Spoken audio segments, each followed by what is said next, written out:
I'll do one more song here, probably the most recent song I've written.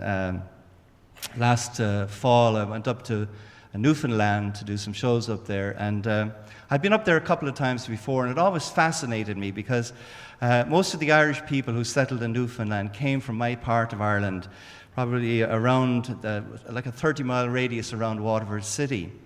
And what's amazing to me up there is that they all look like the people I grew up with. You know, we're from the same gene pool, and everybody looks familiar. It's quite bizarre. And then they start talking, and they still have the Waterford accent or the Wexford accent.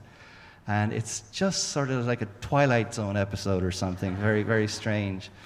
But I was thinking about the whole business of Newfoundland, you know, people that were up there before I went up there. And it occurred to me that I probably have cousins up there, because I'm certain it was almost inevitable that some people in my family had gone out there. The Irish began to go out there in the early 1600s. They used to go out and fish the Grand Banks for cod for the summers, and then they go back home. And little by little, they began to kind of settle out there. And so that was sort of the point of departure for the song. But I wrote this song called The Shores of Newfoundland, which has got a chorus which would be lovely if you can pick it up. It comes in after every second verse, and if you could pick it up and sing along, that would really be great.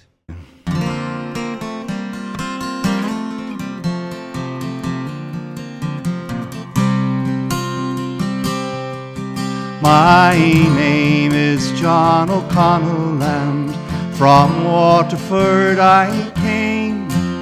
At reading books and schooling now I never found much fame.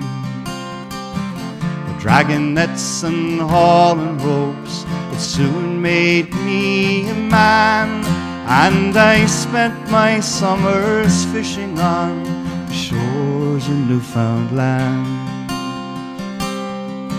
We sailed out every April on a cold and biting wind.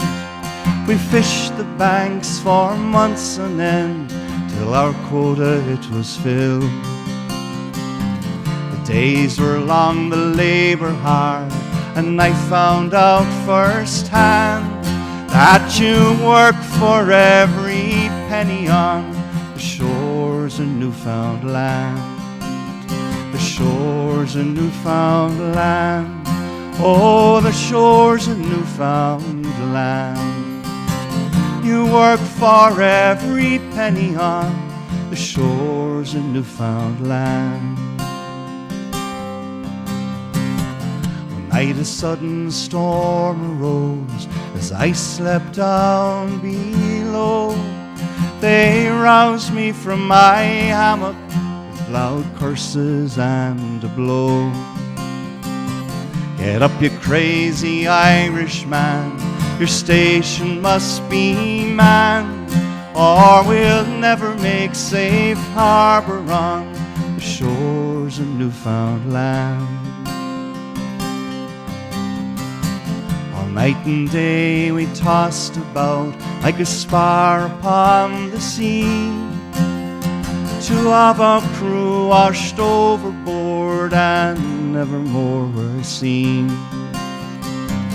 But when the waves subsided and the gales we could withstand, we limped into the closest port on the shores of Newfoundland. The shores of Newfoundland, oh, the shores of Newfoundland.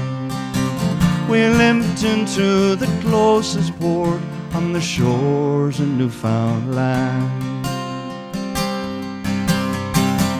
For weeks we walked around St. John's while we waited on repairs. Then my life was changed forever when I met Kate Riley there.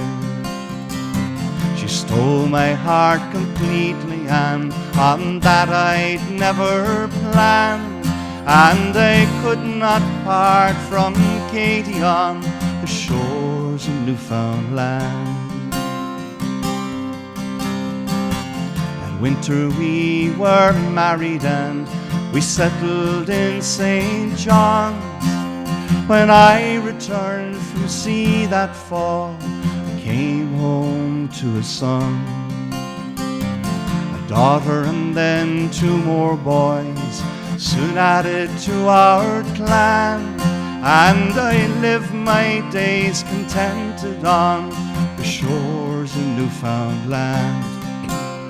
The shores of Newfoundland, oh, the shores of Newfoundland. I live my days contented on the shores of Newfoundland. 50 years have passed and gone here in my new homeland. My sons now fish with their own sons, each one a fine seaman.